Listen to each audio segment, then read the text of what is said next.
notre dimension. Les Congolais, voici votre agence. Avec ingénieur Tonton Winga 16 mm.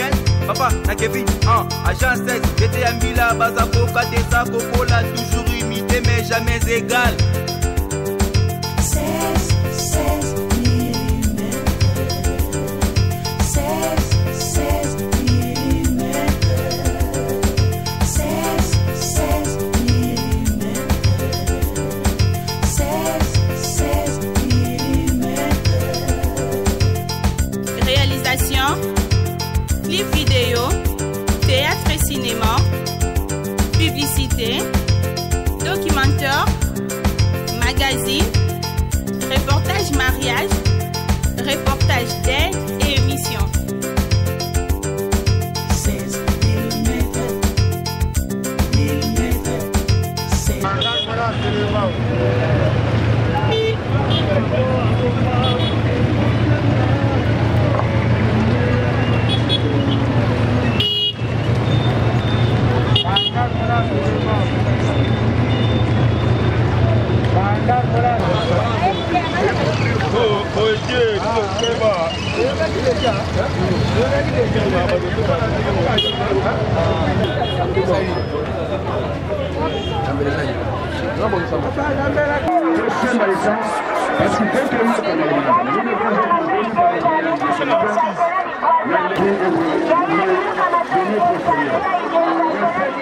Bonjour. Bonjour, monsieur. Papa Alpha Chitenge. Oui, papa Alpha Chitenge. Bon. Vous avez expliqué que vente ya tombola ya kala na elelo. Tombola ya kala à l'époque à Zaïre, nous devons vivre et biloko chinois. Tout le monde préférait tombola. Mais le comme non Chine a commenté ka biloko mo ba $2, ba $1. Donc yango mingi ba mipesi na biloko wana basika. OK, on sera na tombola a se retrouver na tisimo durable. Vente sera rentable. Mais le lot vente doit ça à l'époque il y a Zaïre wana avant pillage ou après pillage. Donc tout ça va vendre son athée. Donc vente c'est béba. Aux hommes on a tout prix à pantalon à comparer on a prix à magasin. Mais ba mingi bayaka abonné ko somba tisi ya ba chinois wana ayeneka na ballon. Ayebi ki aussi retrouver na biloko mo boye ba made in Amerique, made in Italia. Mais soit ke kuna zoka biloko ba chinois misumiki wana. Donc ba chinois penza ba bebisi so vente ya rasunde ezarate. To monter na kokoso makasi. To saka ba effort bana ba vivre. Donc à l'époque on ezara bien par rapport à l'élo. Donc je peux dire ça en bref.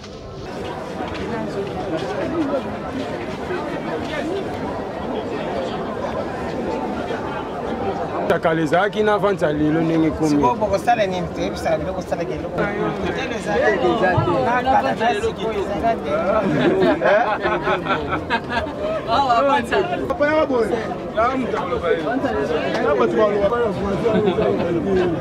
Tombola nde bakuko chelo kusebilo kwa mabe na ba Ambote. Comment on a Papa Prince Gambera. Papa, mais quand vous expliquez que c'est vente ya tombola ya kala. Lelo, avantage à kala, ti lelo ezaka. Bon, avantage venez kufa, ça va suite. Bon, on a marché na oteka biloko na oteka maliboso. Lelo teka mansu bongote. Pour ba chinois, fa ba yana biloko na bango fa ba teka en gros. Bon ba comment teka na détail, na en gros. Nyonso. Donc au biso ba congolais. Bana mboka to côté kaka, bango ba comme côté kaka. Bon, cop et beba penza isengite me beba. Beba. Mbote papa. Comment on a Chiko Gwede? Tout dans le marché Mama Peng Gambela.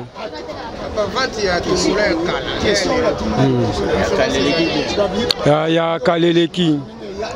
Par rapport à Kalatondoro, il y a Maming Bagrossi, c'est un peu ko utaba libanda, ba utaba mbanda ka utaba nini asali ba chana yo mona pena jita zui biloko yo po fungole biloko à quelques secondes biloko sili mais biloko ane za ralisuté vente beba ba chinois ba na mboka ba kota ti par-ci par là côté kana détail côté en gros donc congolais moi te ka bien biso moi ba te ka bien ezara sous te vente pena et dimina par rapport à l'époque à Mobutu Ah, bonjour.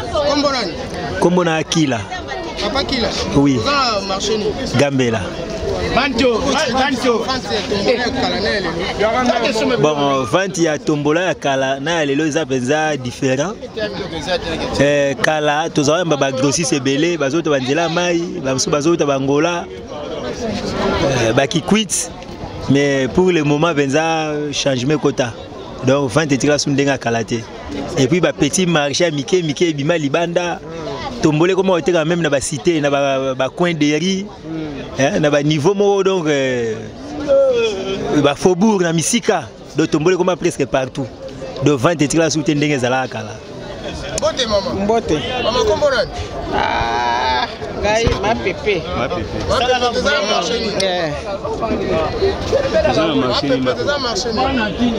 Ça Gambelete. Maman, tombola kala différence est-ce que né les zali? Kala bala côté les biso biloko ya bien. Siko biloko ba libanais bazotinda ezama be et puis bazo matisa ngotalo. Eloko ezaka yebo somi na 90. Oyo ekoya 100. Oyo bazo sala kande wana. Zomo que ça passe. C'est où le bâtiment? Ah bah vous n'avez pas les cheveux à 100 francs. Comment on? Comment on a Bertin? Bertin. Ah. Tout ça marche à Gambela. La vente ya kala tombola na lelo. Ah vente beba papa to commence it boye bo vandi kaka lokola boye ko tekate bo sobetaka masolo donc vente ezala suspenda penate. Vente kufa biloko pe mona na lisusu te donc to yaka pour la misala au sale za lisusu te. Vente kufa ndenge. Vente kufa par rapport à ba client bazate.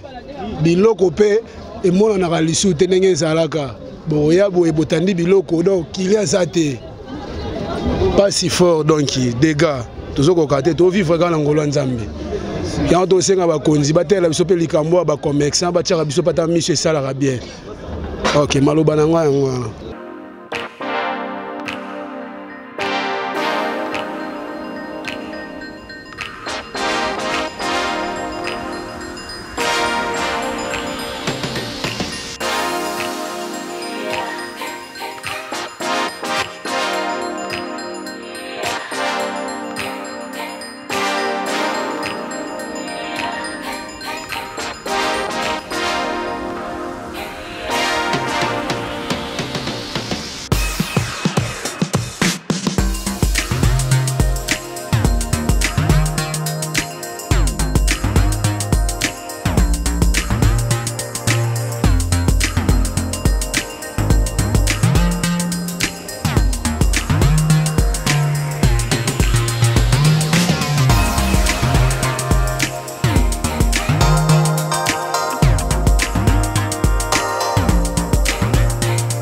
Les Congolais, voici votre agence avec ingénieur Tonton Winga 16 mm. Papa, na Kevin, agence 16, j'étais à Mila, Bazako, Kadesa, Kokola, toujours imité mais jamais égal.